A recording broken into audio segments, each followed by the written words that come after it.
번째는 우리가 역량검사라고 하는 거, 속도검사라고 하는 것이 있죠. 거기에 대해서 설명하시오라고 되어 있는데, 자, 우리가 역량검사라고 하는 것과 속도검사는 다릅니다. 아주 어려운 문제를 줘서 충분한 시간을 주고 거기에 대해서 문제를 해결해라 라고 하는 것이라면 역량이 될 것이고, 만약에 빠른 시간 안에 풀어야 되는 시간 제한이 있고 숙련도를 보는 것을 본다면, 측정한다면 이건 속도검사가 될 겁니다. 자, 해볼까요?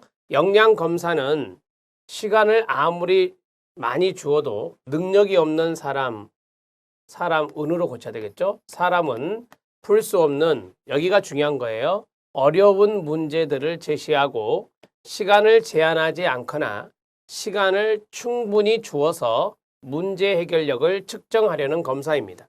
지금 제가 밑줄 친 거 있죠? 이게 이제 여러분들의 답안이 되면 좋아요.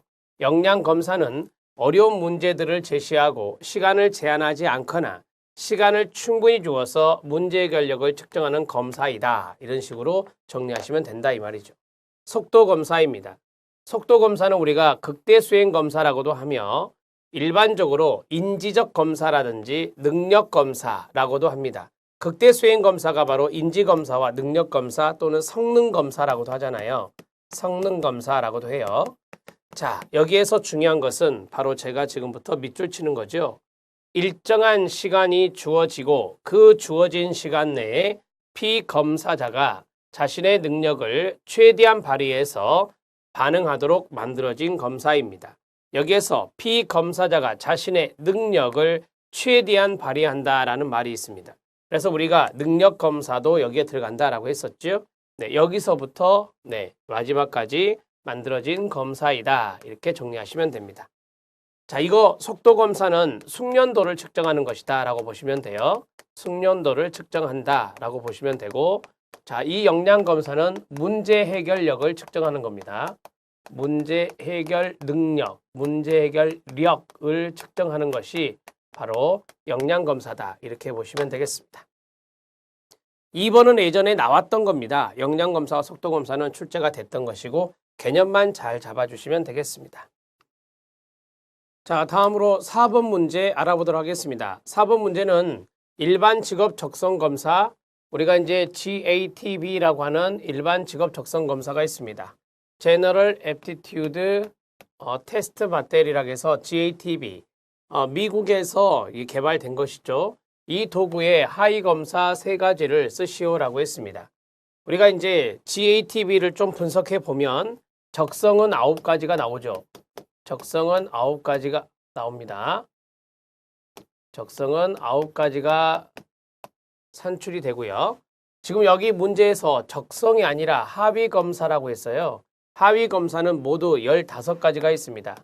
하위 검사 15가지가 있죠. 하위 검사 15가지는 둘로 나뉘어지는데 11가지는 지필 검사로 이루어지는 것이고, 그 다음에 4가지는 바로 동작 검사로 이루어집니다.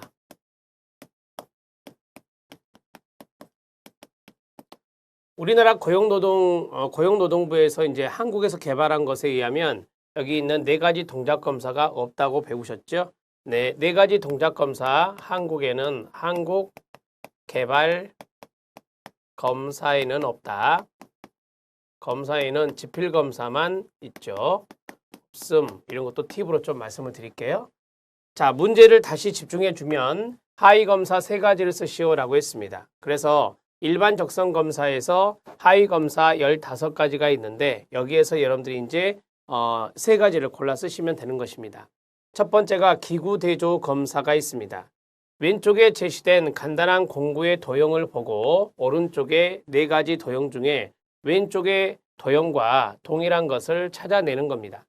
자, 그 다음에 형태 대조 검사, 숫자로 기록된 도형과 가나다라로 기록된 도형 중에서 모양과 크기가 동일한 도형을 찾아내는 겁니다. 자, 여기에 보면은 대조라는 단어가 들어가 있어요. 대조라는 단어가. 자, 대조를 해서 같은 거, 동일한 것을 찾아내는 것이다 라고